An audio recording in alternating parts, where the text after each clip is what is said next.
So this is obviously a deeply, deeply emotional subject. Also, all three of us are residents of Altadena, which is the artist community, as we were just talking about before. It's where all the artists live. This is so emotional, and can you begin to just share who you are as artists and your work? Whoever wants to go first. Slide presentation. I have images. Diana has some images she wants to share. But before they do that, you can begin just, oh, here we go. Oh, there you go. All right. Okay, yeah, that's me. Sorry, thank you. And thank you for inviting me, and thank you, Daniella. Yeah. My name is Diana Thader. I'm a visual artist, and I live and work in Los Angeles, and until recently I lived in Altadena. I lived there for 9 years. My work, I am a visual artist. I show in museums and galleries. I've done 92 solo exhibitions at institutions and galleries and over 200 group exhibitions. My work is primarily large-scale film and video installation. And I work almost exclusively with endangered habitats, the environment, and endangered species. So the image you see here, okay, oh, I see, they're cycling. Okay. Well, you can see some of those are Przewalski's horses, critically endangered Mongolian horses that I did a project with. This is Sudan, the last male northern white rhino in the world. They are now extinct in the wild, and there are only 2 females left, so they will be completely extinct shortly. This is what my work looks like. It's a kind of sculptural video and film installation. That's Sudan. In my work, you can always see the crew and the animals and everyone interacting. I work exclusively with wild animals. I don't work with captive animals. I also deal with environments and landscapes and habitats. This is Sudan with one of his guards. This rhino was so precious that he was guarded 24 hours a day by 2 guards carrying AK-47s to keep anyone away from this rhino and to let him roam free. So they would just wander around with him. This is a piece I did called Delphine, and dolphins are not an endangered species. Also, some, the vaquita, for example, there's only 10 left. But I wanted to show you what my work looks like. These are all moving images. And I shot this in the Caribbean with free Atlantic spotted dolphins. Were you down in the water? Yeah, Oh, those are my amazing. shots. And this is a piece called Knots and Surfaces. Honeybees are now endangered. This is a 5-projector video installation at DIA in New York. And you can see that I work with architecture and its interplay with moving images. I love that. This is my most recent installation. It's called Practical Effects. It is a circus tent with a film that plays on 6 screens simultaneously. It's shot half in video and half in film. That is so cool. So that's essentially what I do. Amazing. Amir, would you like to talk? Sure. Let's see if we get some stuff going here. Hi, everybody. Thanks for having me as well. So my work is primarily sculpture for the last 10 years, and my work is kind of at the intersection of art, design, and architecture. My practice is research-based, so I do a lot of kind of investigations into architectural buildings, in particular kind of the American masters like Frank Lloyd Wright and Edward Earl Stone, who appropriated architecture very heavily from the Middle East, Asia, and the pre-Columbian architecture. And so I'm half Iranian, half Mexican. I'm very interested in trying to find ways to reclaim architectural things from my particular culture, but also I'm American, I grew up American, and so I'm very interested in the ways that appropriation gets filtered and created into kind of our understanding of like American architecture. And so you can see some slides rolling through that are images of some of the sculptural works that I make, which are using ideas of modularity, to kind of create sculptural forms that play with ideas of transformation, queerness, and using modularity as a way to think about those things metaphorically. And then here's some like research photos in between. You know, I did a lot of work about the glasshouse architecture and thinking about ways that that became an architecture of surveillance. And so my work is dealing with kind of filtering all these things about the kind of, particularly the domestic experienced environment, and thinking about ways to transform those into sculptural objects that kind of bring a new way of thinking about and questioning ideas of rationalism and design and the way that we think about all these things. These are absolutely gorgeous. What is this made of? Oh yeah, so these are all, this work is all made out of wood. Oh, really? I thought it was yeah. metal. So they're wood sculptures used, modular units that are used to kind of create these more complicated pieces, and plexiglass and stuff like that. And then the later works, there's works after this, which a more recent body of work that I'm doing, which is about Frank Lloyd Wright and thinking about his interpretations of the grid and kind of working with and against the ideas of the grid. All this relates to ideas of architecture and space, and I think very relevant to, I think, what we're going to talk about in just a few minutes. But you can see this is a photo of my father's wood shop where I made a lot of work, which the wood shop is no longer there. That brings me to my next question. So, you know, obviously as an artist, you know, you catalog things, you store so much. Can you walk us through the weeks, that week of the fire, and how you managed, and what was your experience? You want to go first? I don't know where to start. You know, I have my home and my studio are together, or were together, in Altadena, so my archive was also there, and a lot of you will understand this because I work in film and video. I lost everything, literally. All of my dailies, all my raw footage, all my master tapes, all my digital masters, and everything that I had ever shot in film is now gone. Although, luckily, I found 3 negatives in the vault at Photochem yesterday, so I was very excited about it. And I had just gotten a new camera, and I was fooling around with it, and my husband came running in and said, "Stop, we have to go." And we already knew the fire was coming, but it was pretty far away. And I ran outside, and the whole mountain was on fire. So we grabbed the cats and we ran, like literally ran. And there was no evacuation warning in our neighborhood because we'd lost the power, you know, really early that day. And so we got the cats and we just ran, and we rendezvoused in a parking lot, and I called my friend Lisa Mark, my wonderful friend, who is head of in public engagement at MOCA, and she and her husband, Channing Hansen, took us in. And we stayed there for a few days, and then we stayed with a couple of architects who we are very close with, who had a little studio that they let us live in for a month. But the week, it's a blur. It was insane and terror. It was terrifying.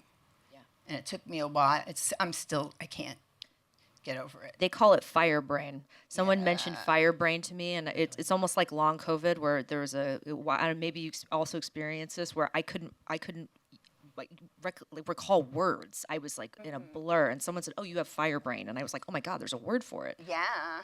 Wow. Would you like to speak? Sure. Yeah. So I actually grew up in Altadena from the age of 9. So my parents also lost their home. They lived 3 blocks away from me, a home that they were in for 32 years. And so I spent a lot of time at my parents' house, going back and forth. As Diana mentioned, we didn't have power that day because of the winds, and so my parents had power, so I was at their house, you know, working on the computer. I was doing Zoom meetings or something.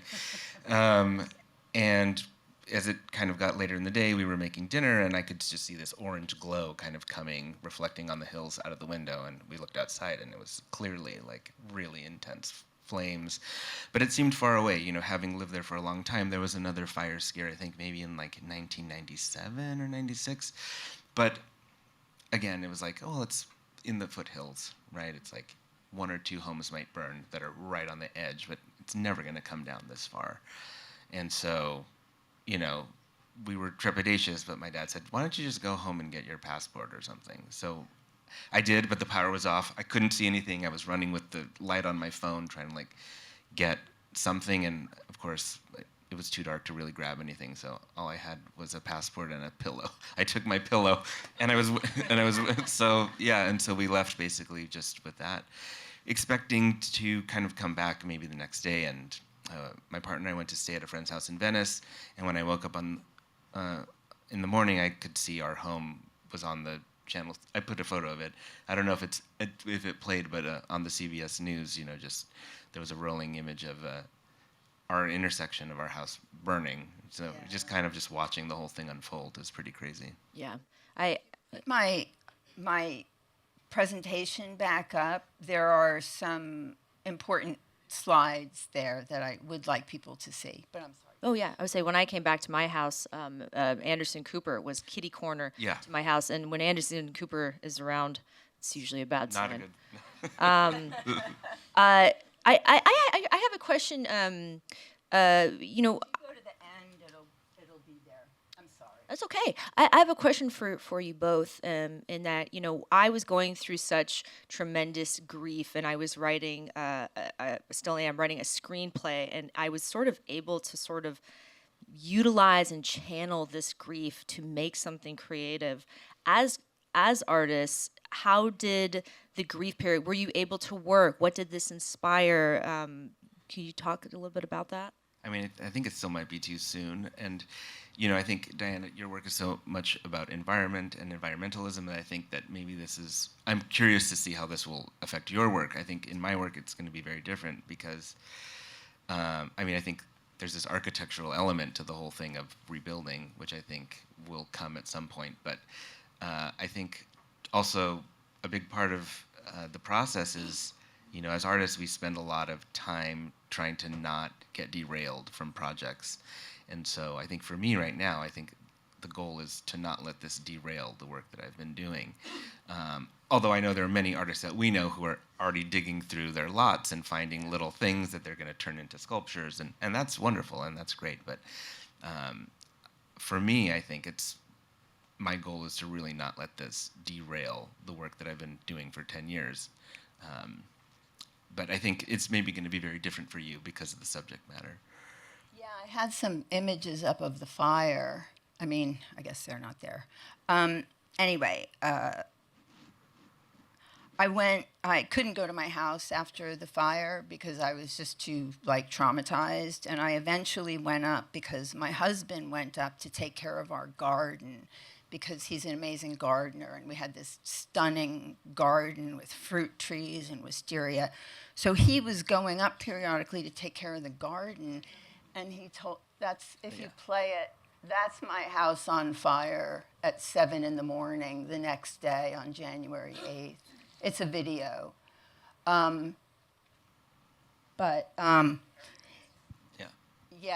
He told me that our flowers were blooming. And he had planted bulbs for me because I like to film. This is drone Your footage. drone shot, correct? No, it's not mine. I got it online, but I just wanted everyone to see what it looks like if you have not been there. Yeah. And I wanted you to know these few facts as well. But my husband told me that all the flowers that he had planted for me were blooming, and he plants flowers so that I can film them because I make these little Super 8 films of flowers. And he had planted all black flowers, so there were black tulips and black irises. So the first time I went to my house, I got a brand new camera that my former students bought for me after the fire. And I shot the flowers with the destroyed house in the background. And I shot the flowers from every angle. So you see the city, and you see the wreckage, but the flowers are always in the center. So I made that, but I don't think climate change is already something I deal with in my work. And I think I'm just going to double down, you know. Yeah. How has this changed the way going forward you will keep your work safe or digitize or? Yeah, you're right. If only I could afford to have had everything vaulted, I would have. But I'm an artist and I don't have that kind of money. So I had to keep everything in a temperature-controlled garage. That's where my work was.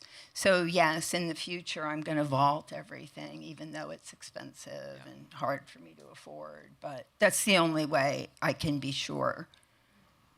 Yeah, I mean, I had to rent a climate-controlled storage unit, which now, like, every time I'm working on something, I'm like, should I take this to the storage unit while I'm just waiting?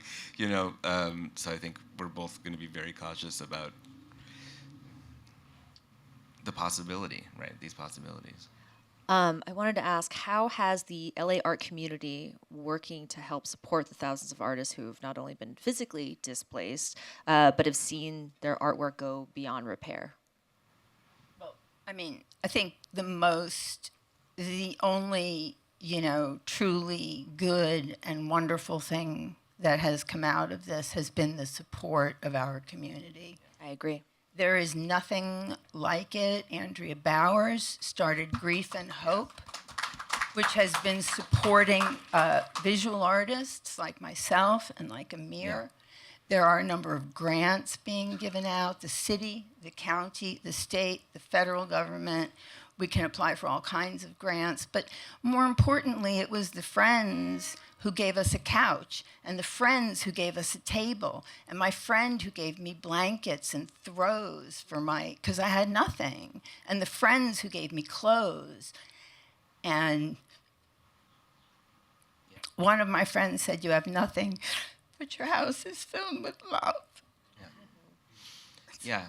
No, I mean, I think, it's easy to be cynical about, like, the business aspect of what we do, right? And I think this translates to all creative fields, right? But I think the way that the community really came forward and so quickly, so professionally, and so thoughtfully, and it's surprising, and it reifies like why we do what we do and why our community is so important to us, even though sometimes we forget, we're working in our own little world and doing our little things, but it's almost shocking, in this kind of political climate, how connected we've become. Yeah, but I think also that the political climate is forcing us to become more connected to one another and to take sort of refuge in our community and with our friends. And by the way, I mean, sometimes LA gets a lot of hate for being superficial or this or that, but no one can say, when those fires happened, you couldn't volunteer anywhere because it was packed. Yeah. There was one point where all of our shelters, all the dogs have been adopted. I mean, say what you will, I think they're just mad because we're a killer community. No one can hate on LA anymore, and we're hot. Yeah. So I think they're just mad about that.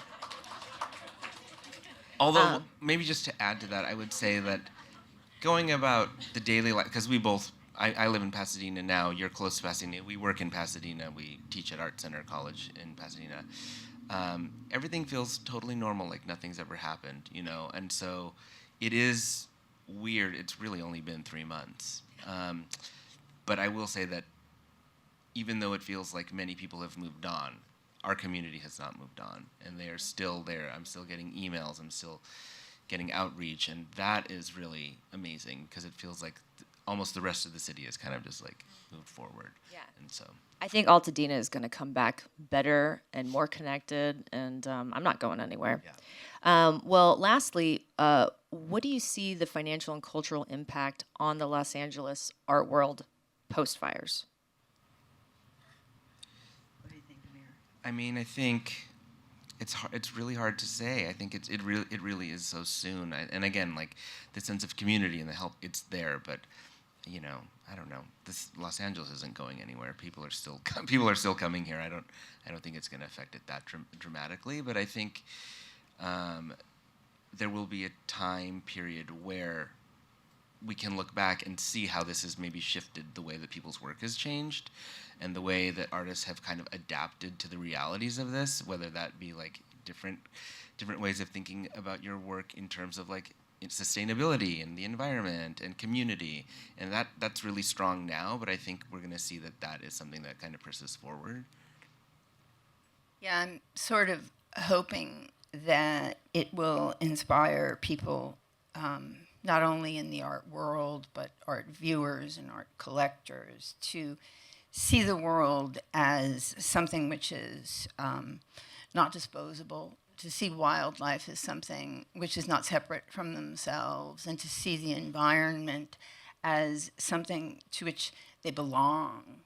The environment isn't just the environment, it's you, right? It's people, it's animals, it's all of these things. So I hope, now we're in this really terrible and long period of painting, figurative painting.